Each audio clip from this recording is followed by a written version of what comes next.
Hello friends, कसे आहात सगळे? खरं तर खूप दिवसापासून व्हिडिओ पोस्ट केलाच नाही. का केला नाही हे ऐकून तुम्हाला समजलंच असेल. माझा आवाज पूर्णपणे बसला होता, बोलणंही कठीण झालं होतं. त्यामुळे इच्छा असूनही शूट करता काही आलंच नाही आणि घरगुती काही उपाय केले तर आता थोडाफार तरी आवाज निघतोय. तर सकाळची सर्व कामे आवरली होती आणि अचानक डुगूच्या बाबांचा फोन आला की 15 मिनिटात तयार होऊ, आपल्याला मुंबईला निघायचं आहे. काहीच प्लॅनिंग नव्हती, काहीच पॅकिंग नव्हती झालेली, पण माहेरी जायचं म्हटल्यावर खूप खुश झाले होते. मुंबईला जायचं म्हटल्यावर माझा सगळा थकवाच दूर झालेला. मग पटापट आवरावरी केली आणि खरंच कशीबशी बॅग पॅक केलेली आणि फक्त 15 मिनिटात तयार होऊन खाली आलो होतो. मग घरापासून ओला बुक केली आणि नाशिक स्टेशनला निघाली. आणि माझं लग्न झाल्यानंतर मी दुसऱ्यांदाच माहेरी चालली होती.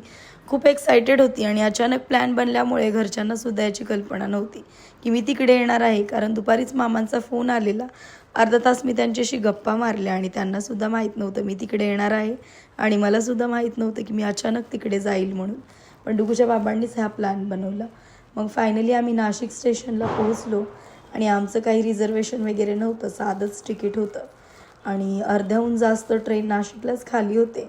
बरं झालं की ट्रेनमध्ये गर्दी नव्हती, त्यामुळे आम्हाला पण सीट भेटली आणि डुगूची तर झोपच उडून गेलेली. प्रवासात फिरायला तिला खूप भारी वाटतं आणि दिवसेंदिवस तिची मस्ती खूपच वाढलेली आणि अचानक ठरलेले प्लॅन्स नेहमीच बेस्ट असतात, कारण त्यात जास्त विचार करायला वेळ नसतो आणि उशिरा निघाल्यामुळे अंधार तर झालाच होता.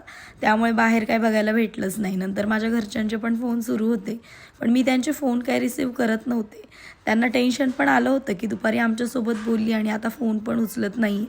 पण मी जर फोन उचलला असता किंवा व्हिडिओ कॉल रिसीव्ह केला असता तर त्यांना समजलं असतं, मग ते सरप्राईज राहिलंच नसतं.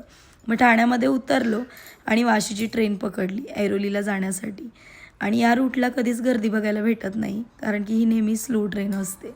आणि डुग्गूचं तर काय सुरू आहे बघा. फायनली घरी पोहोचलो आणि घरचे इतके हैराण झालेले, कारण त्यांना कल्पनाच नव्हती की मी येणार आहे.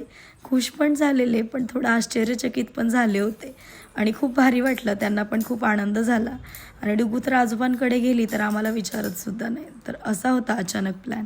तर मंडळी, व्हिडिओ आवडल्यास लाईक करा. भेटूया पुढच्या व्लॉगमध्ये. बाय.